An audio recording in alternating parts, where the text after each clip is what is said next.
Hello girls and guys, welcome back to the channel. We've got a BMW GT, hold on. Yeah, it is a GT 530D.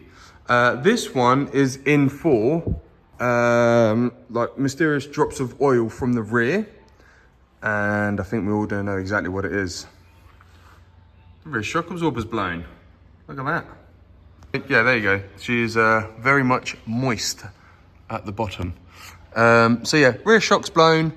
We are going to replace these. We're going to show you how to do it. These are, I think they're going to be fairly easy because it looks like we're going to have one, remove the cover, one bolt there,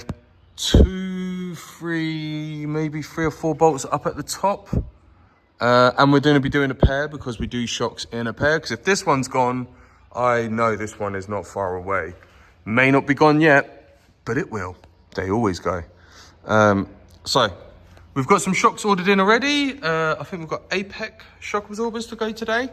So let's start with deadlifting these heavy as hell wheels to the floor and start stripping things down and getting the shocks off. Not a very hard job. I just think it's going to be like 17mm sockets for the wheels, 13mm sockets for the bolts on the top, and then 21 or 22mm for the shock absorber bolt at the bottom. So let's get to it.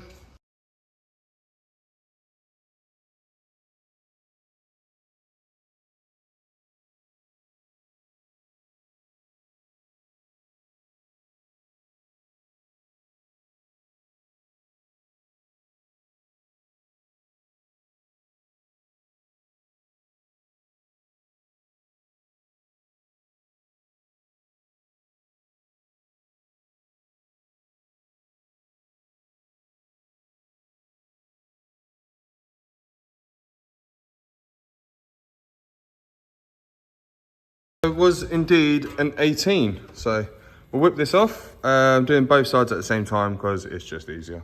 All right, it's all out. That is the longest, it's a fairly long old bolt for a BMW. That is going to get plenty of grease going back in. Now, I'm going to take out the other side.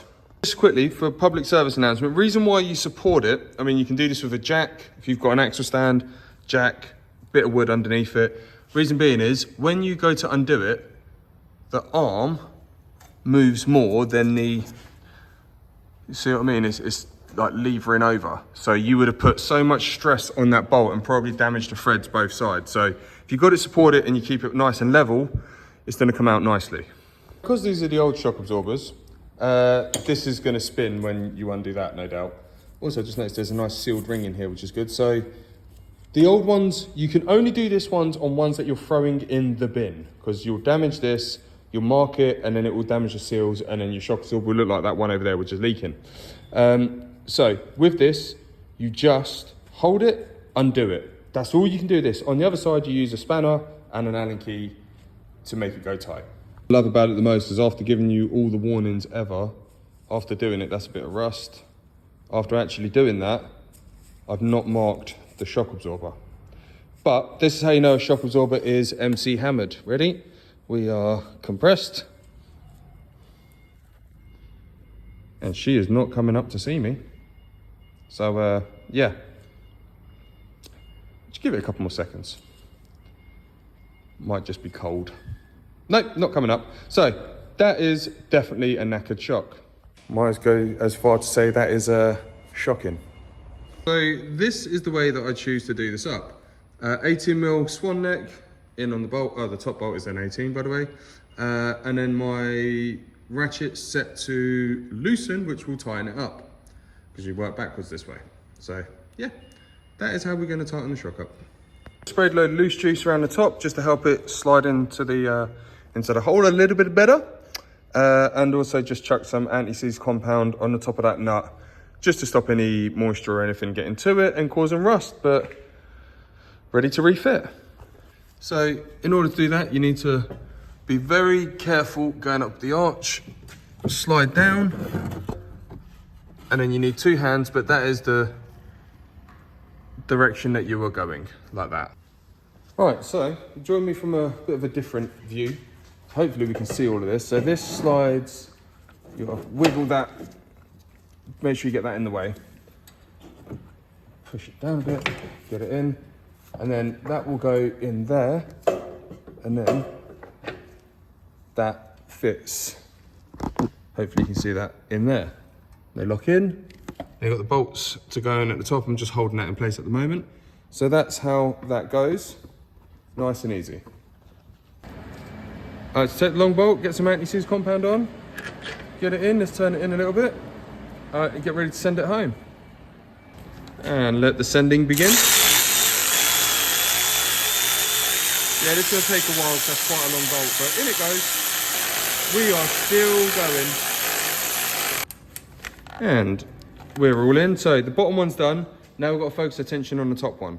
You can see there is a gap because obviously we need to now use the jack to bring everything up closer. So keep that in line there and pump, and we'll get that up there. Bolt 1 and 2 are in. I just got to do bolt number 3. This keeps dropping down, which is highly annoying me. I'll sort that in a minute. So just got to put bolt 3 in, then double check everything's right and do the same on the other side. Oh, we are over at side 2. We've already taken off the 3s there, the one there, that one there, and put them all back together. Now, for some reason, the bump stops and the dust covers are just falling down. Very, very annoying, but I can't do much about it at the moment. So we're going to get the jack, or the spider jack, out of the way. And then we're going to go over our final tightening stages on all of these. I need to look up what the torque settings are because I have no idea. But if I can't find them, we are going to go with the metric tighten of FT. Also, this is the driver's side rear shock absorber, just to show you how bad this one is. Like, using no pressure to go down. And this one goes even lower and still isn't coming up. Now, I did one side complete, now I've done the other side complete. Let's see if the passenger side shock has risen. It still has not risen. There we go. We've got 2 little cold boys sitting there. All right, car's all set. We're going to take it on a quick little road test and see how this drives. Now, the customer didn't actually know the rear shocks had failed because this has got coil shock and spring at the front and airbags on the rear. Look at the amount of room in this. It just drove like it was on a fluffy cloud anyway, so you couldn't tell. But hopefully, now it's got shock absorbers on the back that are actually going to rebound. Could be nice. So let's go on a road test. First things first, put the seatbelt on. Proof, I did actually put my seatbelt on. So road test first. We also, all the wheels have been torqued up and locking nut is in the boot. Alrighty, so road test complete. We are happy. Just need to find somewhere to park it in all the cars waiting for work. But this one is done. Well, there we have it. Another job done.